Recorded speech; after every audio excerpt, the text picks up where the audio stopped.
we Ngai witũ tukuga thai thathaia Ngai thai thai thathaia Ngai thai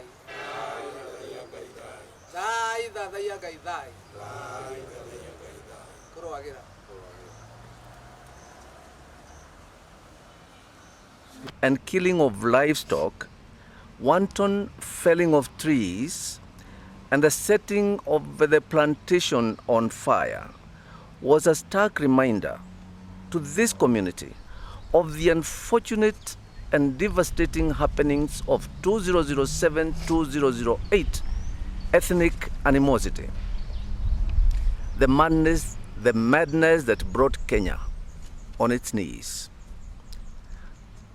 The attempt to take over and subdivide the land is a discouraging signal to any investor, both local and foreign, in this country.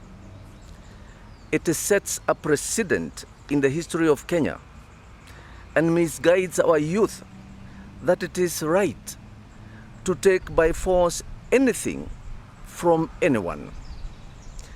It was a vivid way of bringing to fruition the Hustlers versus Dynasties campaign calls of last year. This council expresses its shame and the shame of the entire Kikuyu community that the individuals responsible for the above horror were Kikuyu leaders comprising Ichungwa, Kuria, Ndindi, and Gachagua, among others.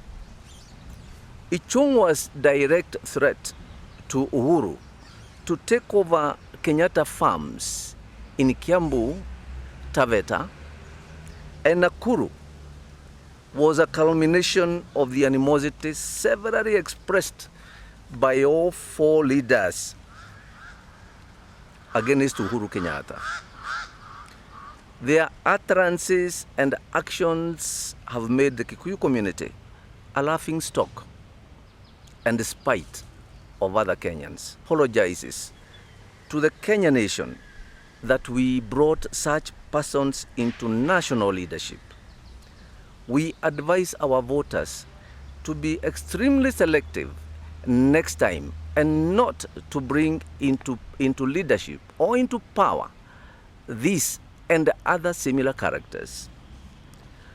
To the four men and a cohort of women leaders, MPs, who as elders we are ashamed to name, we ask the question: which leaders of the Kalenjin, Luo, Kamba, Luya, and other communities have insulted or ridiculed their leaders, e.g. Ruto, Raila, Kalonzo, Mudavadi, etc., as you have done to Uhuru? What does he owe you as a person or even as the president of Kenya, other than the leadership that he so successfully steered? The Kikuyu Council reminds our leaders that Uhuru still holds the title of leader of the Kikuyu community and Mount Kenya generally. These people are true Kikuyus. To the Kenyans, to other Kenyans, we tell them that no true-blooded Kikuyu would act the way that these four persons have engaged. This is a community that is considerate, that respects its leaders, respects both the rich and the poor even. So there is no way that this was a Kikuyu matter. It is truly not. The Kikuyu are peace-loving and have never taken issue with any person or community. Kwa sababu sisi wa Kikuyu tulikuwa tunategemea yeye kama deputy president, na tulikuwa nafikiria yeye President Ruto akistaafu yeye ndiye atachukua mamlaka, lakini sasa hiyo kitendo walituonesha ya kumaliza wa Kikuyu wetu. Sasa tunashangaa kweli asijitokeze yeye mwenyewe atuambie mambo gani ilifanyika. Sisi roho yetu imeinama.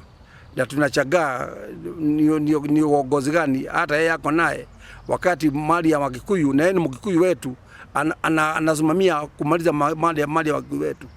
Hata yeye hata hiyo mali atapata mali ataweka wapi? Na yeye hawezi kwenda Uganda, hawezi kwenda Tanzania. Mali yake itakuwa hapa, hata yeye tutakuwa hapa. Sasa tungetaka hata yeye ajitokeze aseme ni kitu gani ilifanyika wakati rais ameenda safari, yeye amebaki hapa siku 4, na tukimpatia kazi ya miaka 5, je, tutakuwa uhai kweli? Kwa hivyo hata yeye atoke atuambie, atupatie mafikirio yake ya hii mambo ilifanyika hapa kwa Jumatatu kwa Mama Ngina. We must as a nation come together and talk and agree that we go back to our traditions and respect our values.